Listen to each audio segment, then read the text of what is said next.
রিসেপশনিং কিছু ছিল, ওটা করছি আমরা। আচ্ছা, তো এটা মোটামুটি মাস 3-4 মধ্যে কমপ্লিট হয়ে যাওয়ার চেষ্টা করছি। এটা কত দূর থেকে কত দূর পর্যন্ত হবে? এটা প্রায় 9 কিলোমিটার 200 রাস্তা হবে। মানে এখান থেকে নিয়ে আমাদের বর্ধমান যাওয়া প্রায় 9 কিলোমিটার রাস্তা ধরে নেন, 9 কিলোমিটার 200। এই পল্লীশ্রী থেকে শুরু হয়ে ওই বর্ধমানে বর্ডার পর্যন্ত? বর্ডার পর্যন্ত।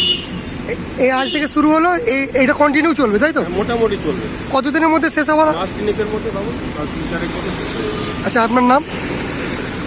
হ্যাঁ, আপনার নাম? আমার নাম গৌতম দাস। ধন্যবাদ।